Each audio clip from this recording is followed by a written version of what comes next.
Hello, everyone. So we're just going to talk about the common theology of the time. Just kind of give you all just a framework of what Martin Luther was working in, and as well the other reformers and the reformers later at the Council of Trent. All of these reformers, I think it's important to know, were Catholic. Because there wasn't really any other option. I mean, there was Eastern Orthodox, but it was in a different area of the earth. So yes, most of them, all of these reformers that we're going to talk about, were from the Roman Catholic Church, and they were all Catholic, including Martin Luther, as we've heard. So here's just a quick understanding of the theology of the time, and what the popes thought of themselves. Again, if you want to figure all of this out in greater detail, this is another good book. It's at the very beginning of the Reformation Reader. So much of people in medieval times, at least theologians, as you can see, Hans didn't think this way, but they thought that it was good to suffer, that too much comfort in this life was actually bad for you, because it led you to the devil, or it led you to not focus on God. And they kind of understood that there was no human that didn't experience misery. And they were trying to figure out, why is that? They had this sense that there is no one in the world without trouble or anxiety, whether that be a king or a pope or a common person. So they were kind of grappling around this, and so they had an option of either living into that misery and trying to find God there, or trying to raise oneself up like Hans wanted to do, and trying to find comforts in this life, and comforts upon comforts until you get the most comfortable that you possibly could before you die. And they were just trying to grapple with those two dualities. And is there a middle ground or not, or yes? And that was kind of the debates at the time. I want to read this quote on contrition of the heart on page 7 of a Reformation Reader. It says, "It is often better and safer not to have many comforts in this life, especially those of the body. Yet if we seldom or never feel God's comfort, the fault is our own. For we neither seek contrition of heart, nor entirely forego all vain and outward consolations." So if we don't feel God's comfort, that's our fault. That's not current Lutheran theology. That's the theology of the time. They also had this understanding that it was better to die sooner, because then you weren't living in sin longer. They had this understanding that if you can endure so little now, how could you endure the pains of hell? So this fear of hell was huge back then. People worked their entire lives to get out of hell. And not just hell, but purgatory as well.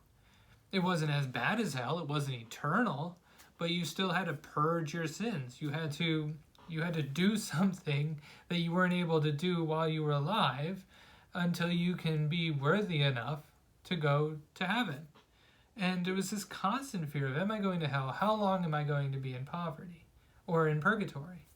And that's why the popes kind of they capitalized on this fear by saying, if you pay me money and get this indulgence, your fear of hell and your time in purgatory can be lessened. And people who were devout Catholics, they paid because they had a fear of God, as they put it. I just want to read what the popes thought of themselves at the time. So before Pope Leo X, which is the pope that Luther had a problem with, there was Pope Boniface. And Pope Boniface said that we are obliged by faith to believe and hold, and we do firmly believe and sincerely confess that there is one holy Catholic and Apostolic Church, and that outside this church there is neither salvation nor remission of sins. So you were damned to hell if you did not accept papal authority, apostolic succession, and the Holy Catholic Church. It's pretty powerful stuff. They noted that Noah symbolized the one church through the one ark. They said, Pope Boniface said that, "Put up thy sword into thy sheath.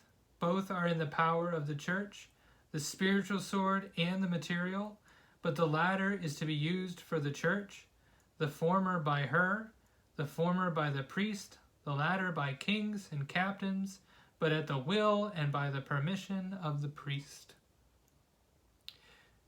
So the priests were able to use their spiritual swords, but they were able to convince those with real swords to do their dirty work. That's basically what Pope Boniface was saying. So now let's get on to Pope Leo X, the one that Martin Luther called the Antichrist. And I'll read to you his writing, from A Life of Luther. Pope Leo writes, "The Pope alone has the power, right, and full authority, extending beyond that of all councils, to call, adjourn, and dissolve the councils. This is attested not only by the Holy Scriptures, as well as the statements of the Holy Fathers and our predecessors on the throne at Rome, but even the councils themselves. It is necessary for the salvation of souls that all Christian believers be subject to the Pope at Rome. The Holy Scriptures and the Holy Fathers testify to this, as does the bull of Pope Boniface of blessed memory, which begins with the words Unam Sanctum. Therefore, with the approval of the Holy Council now in session, we renew and consider this very same bull to be valid. All this is done for the salvation of believing souls, for the strengthening of the supreme authority of the Pope at Rome and the Holy See, and for the unity and power of the Church, which has been entrusted to him."